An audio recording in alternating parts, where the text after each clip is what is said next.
Hello and welcome to this afternoon's virtual training, Strengthening K-12 Cybersecurity, Simple Steps for Safer Schools. On behalf of the Cybersecurity and Infrastructure Security Agency, or CISA, thank you for joining us as we kick off another installation of our virtual training series. My name is Andrew Dominic, and I am a member of the CISA School Safety Task Force. I'm honored to serve as your moderator today. Thank you for taking the time out of your busy schedules and school days to tune in. We are grateful for your shared commitment to creating safer learning environments for young people. The CISA School Safety Task Force has the singular purpose of strengthening and enhancing the safety and security of K-12 school districts across the country. Our team does this in a variety of ways. Our work includes coordinating federal efforts on school safety, educating K-12 communities to raise awareness of security threats and related resources, as well as building the capacity of schools and districts to prevent violence and mitigate the impacts of emergency events. Our virtual training series tackles topics of critical importance to school leaders like you. We strive to lift voices from the field, share lessons learned, and to equip you with tools and strategies to strengthen safety in your school communities. Today's session is designed specifically for school and district administrators, information technology and cybersecurity staff, and other school safety professionals. This training will focus on a critical component of school safety, which is cybersecurity. By the end of the session, you will leave with enhanced knowledge of the current cyber threat landscape, actionable strategies to enhance the cybersecurity programs of K-12 schools and districts, and valuable tools and resources that can be leveraged to foster a culture of cyber resilience in your school community. I am thrilled to be joined today by two incredible leaders in the field of K-12 cybersecurity. First, we have Doug Levin, co-founder and director of the K-12 Security Information Exchange, or K-12-6, a national nonprofit organization dedicated solely to helping schools protect themselves from emerging cybersecurity threats. Founded in 2020, K-12-6 serves as the information sharing and analysis center for the U.S. K-12 education sector. Second, we have Cyrus Farani, Chief Information Officer for the District of Columbia Public Schools. During his time at DCPS, Cyrus has led significant initiatives to modernize systems and infrastructure and improve security and data privacy for DCPS's platforms. Doug and Cyrus will share their expertise, insights, and real-world examples to help you strengthen your school's cybersecurity program. Before we dive in, I want to share a couple of housekeeping items. First of all participant microphones are disabled to avoid any unexpected background noise and to ensure you can hear our panelists. Second, on the right side of your screen, you will find the question and answer panel. Throughout the discussion, you are welcome to submit questions through that feature. Next, keep an eye out for alert messages from our team, which will include resource links, additional information, and technical guidance to support your experience. Now that we've gone through some of the upfront items, let's get started. Doug, Cyrus, welcome. Thank you for joining us. As most of the attendees joining us here probably know all too well, cyber attacks and online threats are an increasingly significant and widespread problem for K-12 school districts. Educational institutions can be a lucrative and vulnerable target for malicious cyber actors, and to add to the problem, schools often lack the resources to put comprehensive cybersecurity programs in place. We know that cyber attacks can have significant impacts on schools, making critical systems inaccessible, putting confidential data at risk, and disrupting school operations. These type of incidents can also result in high financial costs for school district and the loss of learning for students. So today, as we dive into the complex topic of K-12 cybersecurity, we aim to explore strategies that schools can implement to enhance their cybersecurity measures and improve their resilience against cyber attacks. Now, for our opening question, what are the most prevalent cybersecurity threats currently facing K-12 schools, and why is it so critical for schools to proactively address this now? And in addition, what is it that makes schools such a prime target for cyber attacks? Thanks, Andrew. So I'm going to approach my answer to this question in a little bit of a roundabout way. First, by talking about the sorts of things that threat actors are going after when they are looking at schools. And the way that I think about it is I think there's maybe 3 or 4 things that cyber criminals are after. The first is personal and sensitive information about students, about educators, about the whole school community. And you have to recall that in many local communities, schools are the largest employer. So they touch a lot of people locally, and schools hold an incredible array and diverse array of information about those individuals. Some of it is very sensitive, like medical information, obviously identity information, but many other sensitive items of data schools also manage. Secondly, while schools, we don't think of schools as rich organizations, they actually do manage quite a large amount of money on an annual basis. They have facilities they have to maintain, usually transportation, food service, and obviously all of the services that are happening in the classroom with the teacher and all of those resources for kids.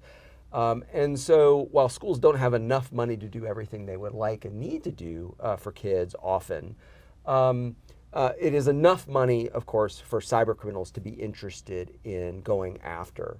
And then finally, schools are a valuable target because of their reputation and their trust in the community. The superintendent and principals are trusted figures often in communities. Schools routinely communicate with large numbers of people through their website and social media, and if those can be compromised, threat actors can take advantage of that to their benefit. And so how then we see the threat actors behaving to sort of take advantage of those sorts of assets? Well, one common way is through sort of social engineering.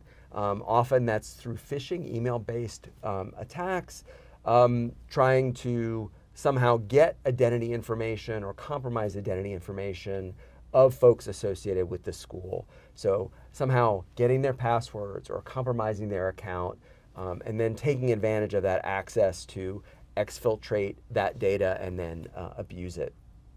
A second way we see commonly that school systems are compromised are through internet-facing systems and devices, anything that touches the internet. And if that software is that touches the internet is vulnerable in some way, perhaps it's not kept up to date, it's not patched, there may be some known vulnerability that hasn't been addressed, threat actors can take advantage of that. They can use that to get access to school systems, or in the worst case scenario, even deploy malware, including ransomware, that can lock down and even take over school systems. And then finally, what we've seen over the last few years in particular are risks that are coming not directly at school systems per se, but through their vendors and partners.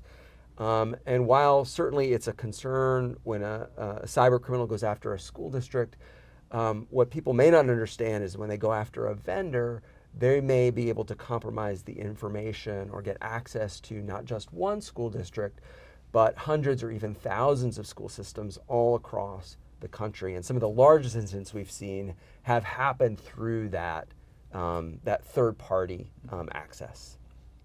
Awesome. Yeah, Cyrus? And I think to layer on to Doug's remarks, schools are in the business of educating. Schools are in the business of making sure instruction happens on a daily basis. So there is a high pressure to restore operations as quickly as possible when something does happen.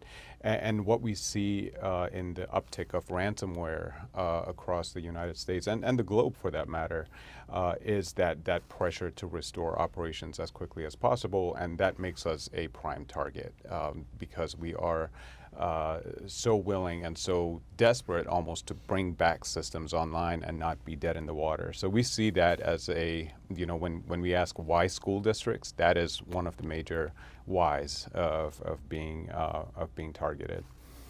Awesome, thank you. So cybersecurity is a shared responsibility that extends beyond IT staff, encompassing a wide range of stakeholders like school administrators, teachers, staff, and even students. Who is involved in preparing for and responding to cyber incidents, and what are the roles and responsibilities from each group? Yeah, I always say to my team and my community that cybersecurity is a group sport. Not one entity or one group within the organization is responsible for the safeguards and the response to a cybersecurity incident.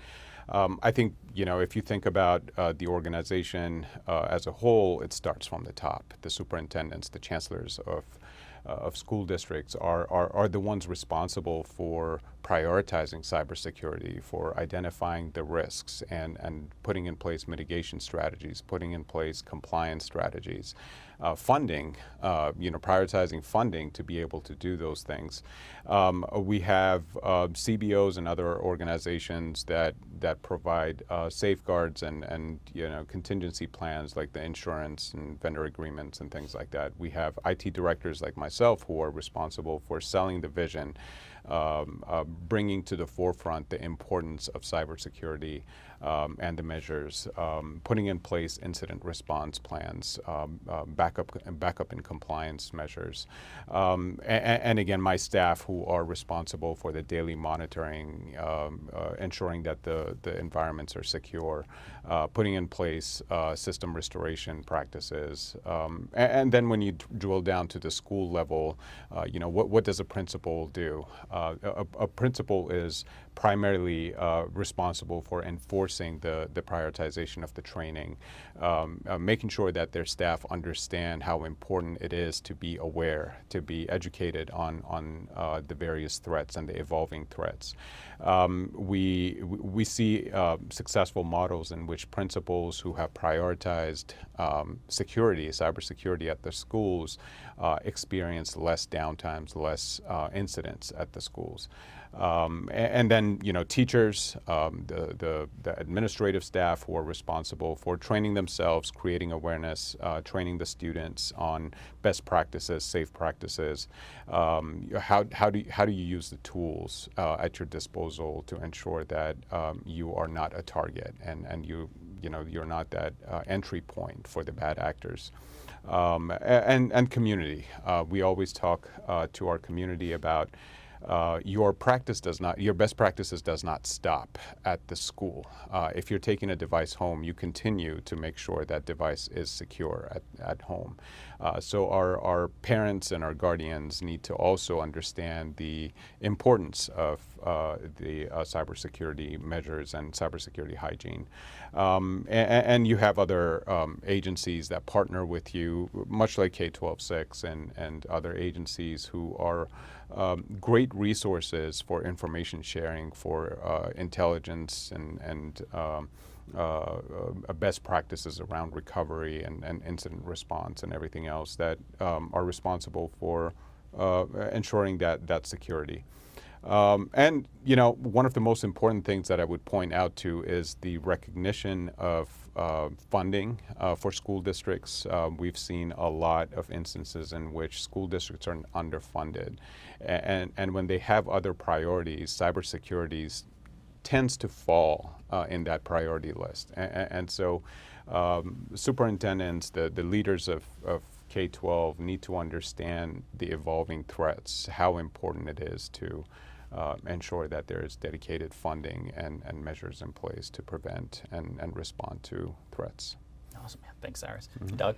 Yeah, so Cyrus has laid out a really sort of comprehensive view, and there's a lot of wisdom there. I want to sort of step back a little bit, right? Because I don't want people to get left with the impression that sort of it's everyone's job, because sometimes the notion that it's everyone's job means that it's kind of no one's job. And ultimately, while people tend to think of cybersecurity as an IT issue, I mean, cyber incidents are really just another risk that is facing school systems, right? And there's risks, obviously, to physical security of students and staff on school campuses. There's risks with extreme weather events or just, or fire, right? And those are all risks that are managed at the level of administration, governance, right? Those are governance issues. What risks does the district need to prioritize? How are we going to resource against those risks to reduce the odds of them happening, or at least be able to recover sort of more quickly and more gracefully with less disruption and less harm? And what risk maybe are we just going to accept? And so ultimately, I think cybersecurity risk actually sits with the superintendent and the school board, where they need to decide, ultimately in partnership with IT, what risks they're facing, what risks they're going to accept, how to mitigate those, and how to move forward. Obviously, IT has an enormous role to play in carrying out that plan and making recommendations around it. But for other sorts of risks that schools are facing, there is a plan, there is a budget,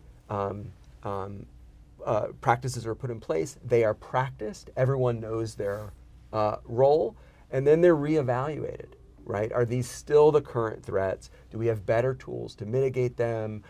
Is there something new that we need to be worried about? And certainly in the world of technology, unfortunately, it's ever evolving, and it does evolve very quickly. And so while everyone has a role to play, I think of it sort of like in the physical security sense, everyone should be modeling good behavior.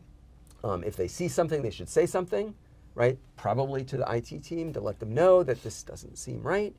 But ultimately, then school system leadership needs to empower the IT team and come to a shared understanding about what the expectations are for cybersecurity for the school system is going to be. And I think where it gets a little bit challenging in some respects is that by and large, there's not some legal mandate that sets a standard that every school should meet. So we're in a place right now where school systems working together need to sort of establish what that best practice looks like and take reasonable and affordable steps and to protecting their school community, because I think the odds of a cybersecurity incident, unfortunately, facing school systems are actually quite high. Whether it's the worst case scenario, I don't know, but the odds of an incident happening, they happen every day, all around the country, and we see this routinely and have seen this for years. Awesome.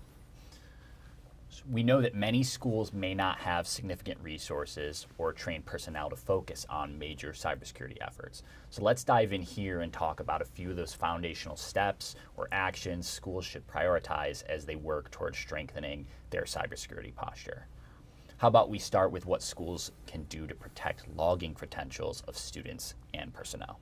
So I think this is a great place to start because sort of the old-fashioned view, if you will, of IT was that the network was sort of like a castle wall. We were going to protect everybody once they got inside the castle walls, but really now identity is the perimeter. This is a saying that some in the IT world will be familiar with perhaps, but it really is true. Folks are logging in on school and on campus, but also at home and in the library. Parents are logging in when they're on a business trip, right? And so people need to access school resources from wherever they are, whenever they need them. And identity is the sort of gateway to that. So I think the gold standard, right, in protecting logins is the use of second factor authentication, multi-factor authentication, but essentially a second step that's required when people are logging in that's beyond a password. Now, I don't want to diminish the importance of good passwords, right? Certainly longer passwords are better than shorter ones. Unique passwords are better than shared passwords, whether that's shared with a colleague or even shared across your own accounts. So I'm sure no one is reusing a password across their personal and professional accounts. But that is a recipe for disaster because it means if it's compromised in one place, it can be compromised in other places. And ideally as well, the school system is scanning for compromised credentials. So when a credential does get compromised, a password does get compromised, whether it's on a personal account or a school account, there are services to monitor those passwords to see if they've been exposed. And if they have been exposed, then to reset that and have the user change those. So a lot of this also has to do with user education about what is a good password, how to manage passwords, right? Because if you have longer passwords and they're unique for every service, it's really impossible to memorize those, right? So teaching people about password managers, of which there are some free options, good options available, are important. So now there's obviously some challenges in implementing that. And I think many school systems have done a good job in adopting single sign-on technologies or SSO. It helps reduce the need to continually log into every app and service you're using. I'm sure Cyrus has other thoughts and ideas, but no, great points. Absolutely great points. I think, again, implementation in reality could be challenging, especially if you think about students, right?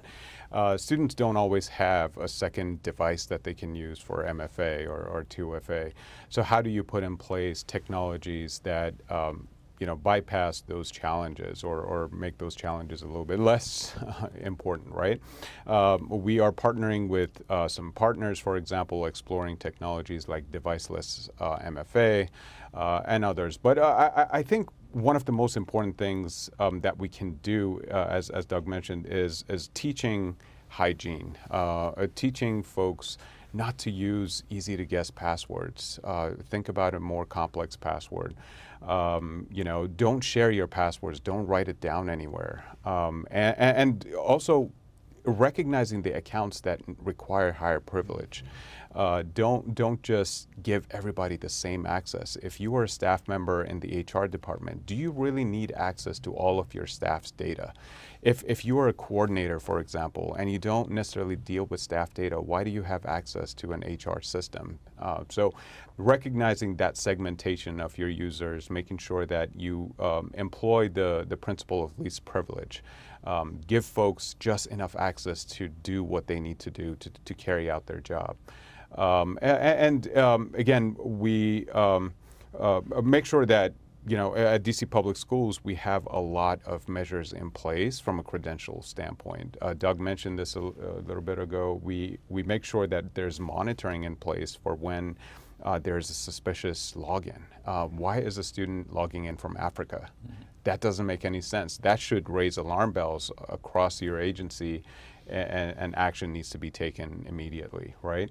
So there's that logging and monitoring aspect as well from a IT administration standpoint. Awesome. What can schools do to safeguard the actual devices used by students and personnel? Yeah, again, there's, the term asset management does not go far enough. In some communities, when you think about IT asset management, you think about tracking the whereabouts of your device, knowing which device you have and where. But I think taking that one step further is understanding the entire landscape of your assets within the organization. Are people bringing in their personal devices? Are they connecting via your network? Making sure that your assets are always up to date. You know exactly the status of those assets. Is their operating system up to date? Are there patches and security up to date? Ensuring that you have automatic updates on. Sometimes, in practicality, it's hard to implement automatic updates, for example, because you're in the middle of instruction. You don't want computers to pull down these updates and restart in the middle of the day. But then you also run a challenge of not being able to do it after school hours because computers are shut down and there's no access. So how do you balance that? It's a balancing act. Implementing, zero trust policies. Again, as I mentioned previously, making sure that the devices that have access to particular systems or certain areas of your network are segmented. A student device does not need access to your network that hosts your HR systems or your security systems or anything like that. So making sure you have those practices in place. Authentication is important. Again, we are moving now toward the modern era of authentication in school districts where you have more than just a password. You have digital identities managed through technologies like facial recognition or we print badges for some of our students that can flash it in front of the camera and it uses it as a second factor login to that device. So there are a host of technologies that we could be using to ensure the login procedure is a little bit more secure. Monitoring of device usage, making sure that we have software that are up to date on devices, but also are they necessary? Do you need to actually install a software versus being able to access the same functionality using a more modern cloud-based platform through your browser. So you're reducing that footprint of applications being installed on the device. Many teachers like their legacy systems. They love to stick with the tools they know, but we also see some opportunities there to transition to more modern cloud-based, hosted, browser-based solutions. Gotcha. Doug, I'm not sure if you have anything else to add to that. Yeah, so that's a great overview. I mean, I just want to go back to one recommendation that we actually frequently make, and it's kind of falls into this the bucket of least privilege access that you mentioned, and that is, by and large, most users of a device in the school system probably shouldn't have administrative rights to that machine, right? That the ability to install software or for an executable to launch, whether intentionally or unintentionally, say if they were phished or go to a malicious website, should be something ideally that the IT department there is managing in that school system. Obviously, it creates some friction, right? So there needs to be some work around that to make it pragmatic for everyone. I think the other thing to note is that for many of the, say, cybersecurity risk management frameworks, they always encourage folks to start with inventories first, right? Yep. No, you can't protect what you don't know that you have. Exactly. But in the school context, it's fundamentally challenging. School systems are really very decentralized often with respect to technology. And I think people also need to understand that by technology, we're talking about sort of IT and OT, the sort of the operational technology. And so by that, I mean things like door access controls, video cameras, bell systems. Those are not always procured by or with the input of the IT department. Other departments may be purchasing and using technology systems that may not be well coordinated with the security work happening in the district. And so that can be quite a challenge. I think if you're not from K-12, the absolute variety and number of different software systems used by teachers in every grade level for every different type of student, plus the back office operations, facilities, food service, transportation, it's a lot to manage and going on. So just improving that communication flow to make sure that those in charge of cybersecurity know what's there to protect it and provide their advice and put in place the mitigations they need. But then also, really importantly, that is not just a one-time activity, right? We're good about doing that privacy review and that security review when we procure something and install something initially. But what we've seen, though, is that products and services evolve over time. So, for instance, AI tools. And so right now, of course, you can go out and you can procure and use, and many are AI-specific tools. But many of the tools that school systems have already purchased are integrating AI capabilities in the tools that may actually be changing the privacy and security guarantees that were in place when the item was first procured. So it is something that needs to get reviewed periodically, and I would say primarily for your most critical systems and your most critical users, because it can be overwhelming to do everything all at once. You can only eat an elephant a bite at a time, so focus on what's most important. Yeah. Cyrus?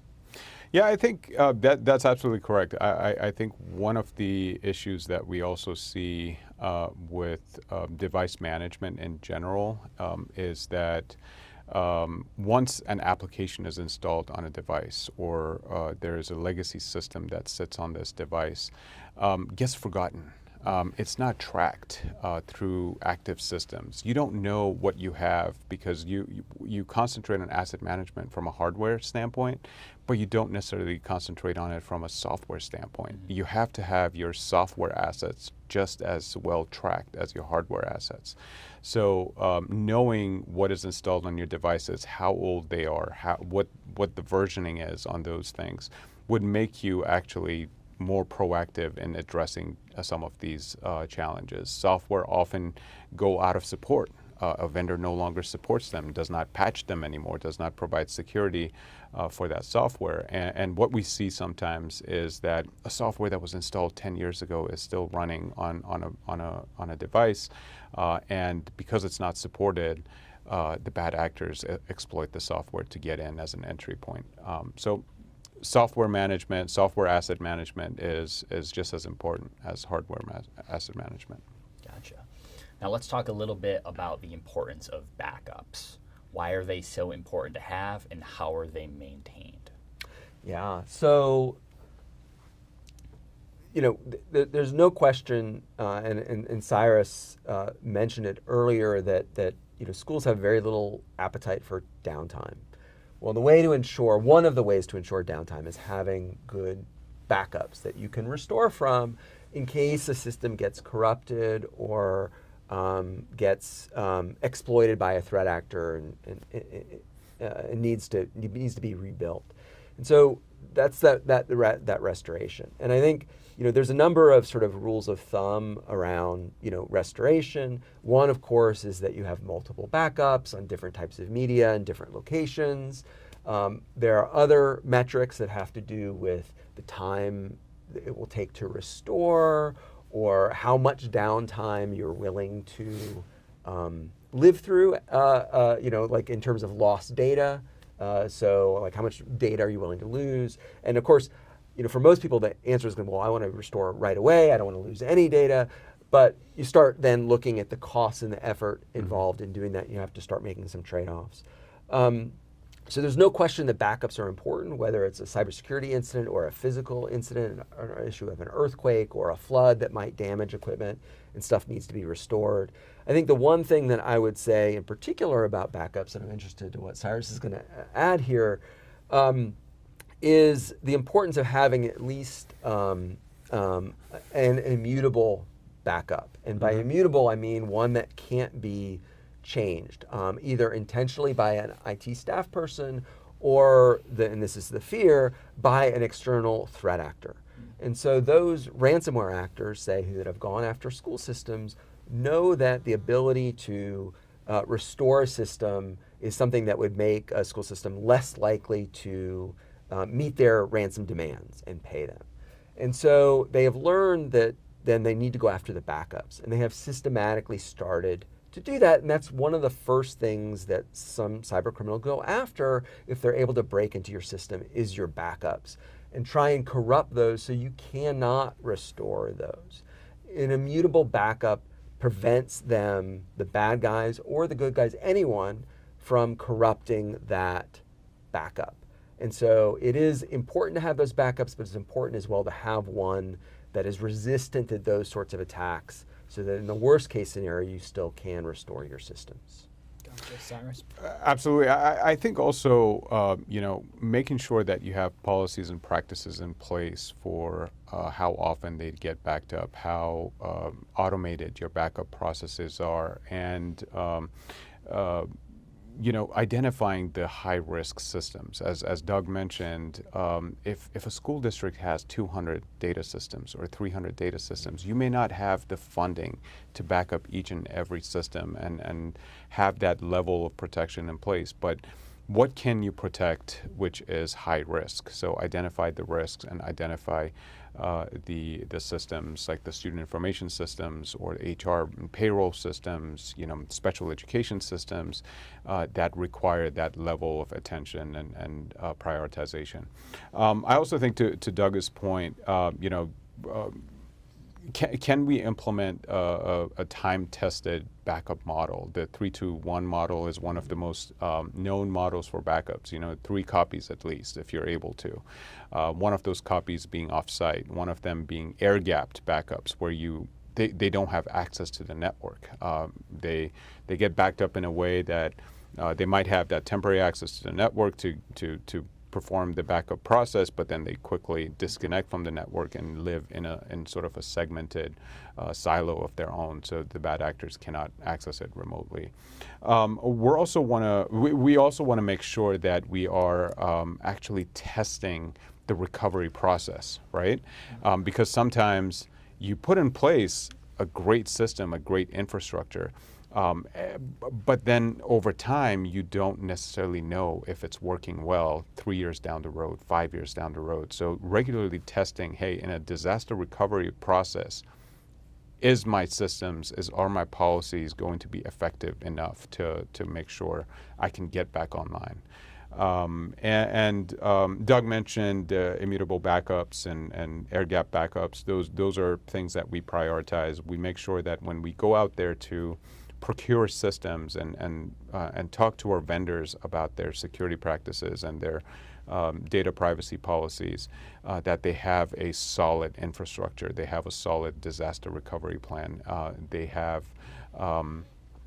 insurance to be able to cover the district if something was to happen. So we take a holistic approach to ensuring our systems are backed up and recoverable if needed.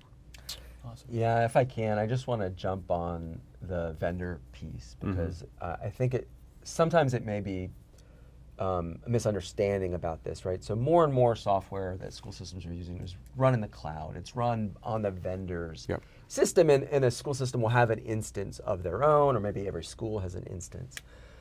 And because they're hosting it, there may be an assumption that they have good backup practices and can restore your data on their systems. That is not always the case, so it's important, it's critically important to do your due diligence to make sure that your cloud vendors are backing up your data, and if they are not, to implement a solution on your own if that is a critical system for you. And we have seen some gaps that people were surprised about with certain vendor products where they thought, oh, well, clearly the vendor's taking care of it, they manage the infrastructure, and their backup practices may not be what we would want them to be. Gotcha. So helpful. Now, incident response is a complex and detailed process that could warrant an entire day training session on its own. So from a high-level perspective, what are the essential components that schools should incorporate into their incident response plans? Yeah, so I'm going to just focus kind of on the basics here. And so I think, first, the school system has to be clear actually on what's an incident. What's the threshold of an incident that would invoke the incident response plan? Who would declare that incident, and like literally how would you declare it? I think then sort of next you have to know who needs to get informed and in what order. And so obviously school system leadership needs to know, but it's very important to know who and in what order to contact outside of the school system, right? You may have a legal team you need to speak with. You may have a requirement to contact your insurer. You may need to be contacting law enforcement, particularly if there may be some time urgency in, say, getting stolen funds back, right? But it's important to know who to contact, to have that contact information and, say, policy numbers or accounts on hand that are not on your computer systems, because you may not have access to them in the worst case scenario. And then, while there's a whole lot of work involved then in sort of scoping what has been compromised and rebuilding systems and bringing them back online, it's really important that folks know they need to preserve evidence, right? There may be a desire to quickly try to delete everything that's bad or take stuff offline that may end up destroying evidence that is going to be needed later to identify what happened, how to prevent it, and maybe even to restore the system. And then, we were just talking about backups, but sort of then knowing what's the priority to restore systems. And I've had many a conversation with IT teams where they believe they know the right order to restore systems, but then maybe they have a tabletop exercise with the superintendent, and the priorities of the superintendent maybe are different than what the IT team expected, right? Because they're dealing with a different a different lens on the situation. And so that's really important to have that conversation then, to know what are your most critical systems and what are you going to need to bring up first. I will say that we at K-12-6, working with our members, have developed a K-12 specific incident response runbook. And if folks don't have an incident response plan for sure, or they just want to double check what they've done against something that we recommend. That K-12 6 incident response runbook can be helpful, and I'm certainly happy to share that link. But I know incident response is really complicated, and there's much more involved. It's very complicated for sure. I think one of the deficits that we see in incident response plans is putting the entirety of the incident response on one or two groups within the organization. We talked a little bit about cybersecurity being a group sport. So what that means is defining the roles and responsibilities of everybody in an incident situation. The IT team would have to take specific actions. The communications teams would have to take specific actions. Teachers and principals would have to take specific actions. Outline all of those comprehensively so everybody knows, and run drills. One of the things, again, that we don't do well, I think, in the K-12 space is not prioritizing some of these drills. What happens in an incident response situation? Are we positioning ourselves for success? How quickly can we contain the threat? How quickly can we recover? Put people through that, because it's okay to put in that time and effort to go through a exercise versus having to do that in a real world threat situation. Also, what we see in terms of the containment, eradication, and the recovery processes are gaps that could be addressed very easily. From monitoring systems to other preventative measures that can be put in place. Outline all of those really clearly in the incident response plan. And so what happens when there's an incident, your IT team is able to quickly hit the ground running and take those steps. And they're not calling people and asking, hey, which system do I shut down? Do we bring down the whole network? It's very clear for them what the next steps should be. Coordinating with partners, with external partners, is also important. Often what we see is that when a K-12 district is attacked or is exposed to any kind of threat, it does happen in clusters. So sharing information with your sister school districts, with agencies in your local government, or CISA or the FBI, it goes a long way in containing the spread of incidents like that. So that should also be, it should not be an afterthought. It should be part of your incident response plan. And then a very important thing is lessons learned, right? Once you go through that process of recovering, what have we learned? What did we do well? That should be part of your plan, to actually convene folks and ask yourself the question, did we do well? Did we address the threat in a timely fashion? Was our protocol sufficient? What do we need to change in our plan going forward? So the continuous improvement, the iterative improvement of your incident response plan should be part of the plan itself. Yeah, no, I would say even in the lessons learned, absolutely. I would argue that maybe you're not done responding until you've implemented those lessons learned. I right? would agree with that. So you come out of it with things, we need to shore this up, we need to write this down. You're not done until you've done that. Exactly. Right. Yeah, very, very helpful. Let's say a school or district already has many of the measures that we've discussed so far in place. What are some of the more advanced practices that schools might implement to mature their cybersecurity programs? So I'll go ahead and jump in. And so, I mean, there's lots of places to look and good directions to go. And I think at the end of the day, you just want to be getting a little bit better every day. So unfortunately, there's no sort of end state. You're always trying to improve. I think, where we sort of see school systems sort of taking the next step and really leaning in is taking advantage of more monitoring tools, right? So there's a lot of data that can be kicked off from endpoint detection and response, from monitoring email, Much of which may be anomalous, much may be innocuous. Sorry, may be innocuous, but some of it may be unusual and needs to be investigated, right? And so it does require quite a bit of work to set up systems that allow you to do that kind of monitoring and alerting. You obviously need staff then who can act on those odd incidents that may be something, but you're not sure.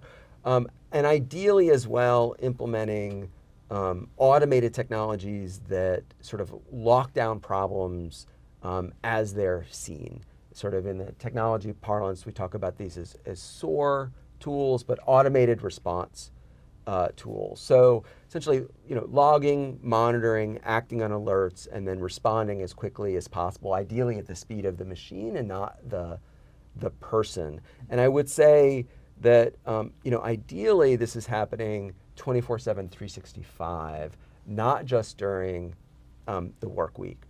We've seen otherwise very sophisticated school system cybersecurity teams get compromised over the weekends and over holiday breaks because they don't have 24/7 coverage. And unfortunately, there is evidence now that the threat actors know when school systems are out. We see activity spiking in the weekends. We see activity spiking around the Thanksgiving and winter holidays. Certainly at the beginning of the school year, August, September, can be an active time for threat actors. And so really having extra eyeballs that are watching school systems around the clock. And then I guess the final thing I would say is practice, practice, practice. Tabletop exercises, particularly with non-IT departments and school leadership, can be super important in identifying gaps in controls and opportunities for improvement. Awesome. Cyrus? I tend to agree with the drills and the tabletop exercises a lot because I have seen that when you trick people in your organization to fall for something, there's an opportunity to identify the folks who need that additional training, right? So it should not be a negative, any negative connotation against doing those drills and saying, hey, I sent you a phishing email, but you fell for that email. So now I'm going to ask you to take this additional training so next time you're a little bit more safe. So going beyond that initial, preparation and the and all of the measures that you put in place, making sure that your folks are actually tested for security it goes a long way.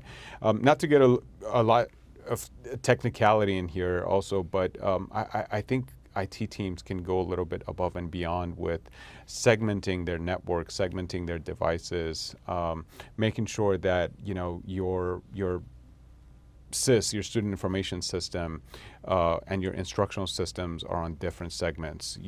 Why do you need to put in on your network a smart device like a smart HVAC controller? It has to live on its own IoT network, which is kind of segmented. And because we see a lot of penetration also from the IoT side of the world, right? Because they don't have as many strong safeguards in place, so folks can come in. That could be an entry point. And if a device is sitting on your network, there's always that potential of being compromised. So segmenting your networks and your data systems. And maturing your backup models, right? We talked about, a regular backup from a vendor may not be sufficient, right? So how do you put in place those immutable backups, those air gap backups, and a recovery time objective, recovery point objective plan? So that's going above and beyond, making sure you have those measures in place. And the risk management, the third-party risk management, I cannot stress enough how important that is. The recommendation is that any system that is brought on board, sometimes these systems miss the onboarding process, if you will, because they may not be funded by the school district. They might be funded by a parent community or a grant that a teacher might have applied to. And so they go out there and they sign up for a system online, and they upload student information into the system without doing the due diligence of looking at the vendors' privacy policies, their security policies, not knowing any better, right? So creating those controls in place where you're minimizing these rogue systems coming on board and information being uploaded to them is going to be important. So putting in place those processes, asking the right questions, ensuring that vendors are able to respond in a timely fashion to any incidents is important. If I can, I want to add one additional thing. I think that's a terrific list. The other thing, and it's a challenge, is sort of managing all the sensitive data that may be found across a school district's systems, whether that's actually in folks' email accounts. It happens, people run reports over time, or even in thinking about segmenting data in some of your live systems. Mm-hmm. So when we've seen some school system compromises, folks are caught off guard because it's not just current students and staff that may be affected, but in some cases former students and staff going back 10, 20 years or even more, because all those historical records are sitting in the same live system. And while we have records retention laws, those laws do not require that all of the data live in a live system connected to the internet. Much of that data can be archived or even deleted, and that will sort of reduce the risk, obviously, of an incident happening in a school system if that honeypot of information is just smaller. Yep. And obviously only those who are authorized to access it are controlled and able to do so. Yeah, the data retention policies, it tends to also be a gap, right? Many school districts don't have a set data retention policy, so you have information sitting out there on servers and things like that for 20, 30, 40 years at a time. There are rules and laws in place that you must be able to provide a former student records and information if they do request it, but that blurs the line between what do you retain and what do you don't, right? Maybe you can retain report cards, but you don't have to retain every piece of personally identifiable information about that person for the last 30 years or 40 years. So recognizing what is actually necessary to retain versus what can be deleted in a set amount of time. Are you adhering to federal laws? Are you putting in place measures that are safe enough to delete folks' information to reduce that liability aspect, if you will? Awesome, really, really helpful. So as we wind down, wanted to get one last question in. Mm-hmm. Can you share a success story where a school or district effectively implemented cybersecurity measures and avoided a significant threat, or a key lesson learned from schools that had to recover from a cyber incident? Yeah, so I'm going to go first here, and I'm going to answer this a little bit differently than how you ask it. Mm-hmm. And so we obviously work with school systems all across the country, and we're a big believer in the need for that kind of collaboration. I think school systems working as islands on their own is going to be it's a very hard problem as it is, mm-hmm. but I think by working on your own, you're just making even more challenging. And so, for instance, a number of years ago, there was an issue with an open source software component called Log4j, for those who may mm-hmm. recall it. It was an open source package that got incorporated in a lot of different software, and including a lot of commercial software, in education and outside of education. And while lots of groups stood up to collaborate to try to address this problem, including CISA, in organizations of all types, one of the gaps that we identified was for school-specific software, right? No one is looking at the vendors that just serve schools with school-specific software. And so we help to organize our community, and then the wider community as well, in crowdsourcing, frankly, the labor-intensive work of contacting each school vendor and trying to determine whether or not their system was vulnerable, if there was a patch available, where to get it, or if there was another mitigation that needed to be put in place. And so this is a case where by working together, sort of many hands made light work, and so every school system, didn't have to call each of their vendors independently. We could all work together, crowdsource that information, and then we at K-12 6 Centrally kind of vetted that just to make sure that was accurate. So that's probably one strong example of people working together to help address a problem, right? That prevented then folks getting compromised. Awesome. And Cyrus? Yeah, and I'm going to use that's a great example, Doug. I'm going to use an example of investments in prioritizing investments in cybersecurity. One of the measures that our district has taken the last couple of years is to recognize the uptick in phishing attempts, especially for our staff members and students to some extent as well. And there was a recognition that we need to do something about it. The District of Columbia government also had the same sort of recognition that everybody is exposed to these phishing emails. So we partnered with the district's Office of the Chief Technology Officer to put in place phishing detection tools, an email tool that would detect phishing based on certain criteria. So it looks at a large vector of criteria to identify if an email was legitimate or it was a phishing attempt. And by doing that, we decreased the number of phishing emails we've received in the district significantly. I don't have a percentage off the top of my head, but my personal inbox, I have not seen a single phishing email in the last couple of years. So that's a good example of prioritizing investments, the recognition of the evolving threats as we move forward. Awesome, yeah, that's really great to hear. As we conclude today's session, I want to sincerely thank you all for dedicating your time to join us for this important training. Cyrus, Doug, thanks for an insightful conversation. For everyone in attendance, if you haven't already, please take a moment to check the Q&A tab where you'll find a link to the post-event survey. On behalf of the CISA School Safety Team, we extend our gratitude to each one of you for your commitment to strengthening your school's school safety efforts. To stay informed and register for these future sessions, be sure to sign up for our mailing list using the link provided in the Q&A tab or the QR code on your screen. Finally, for more information on strengthening cybersecurity in K-12 schools, keep an eye out for our new cybersecurity resource package that CISA will be releasing soon. The resource package will dive into many of the topics we discussed here today and will be a great tool for schools and districts looking to improve their cybersecurity posture. Thank you for joining us today, and we look forward to seeing you at future events.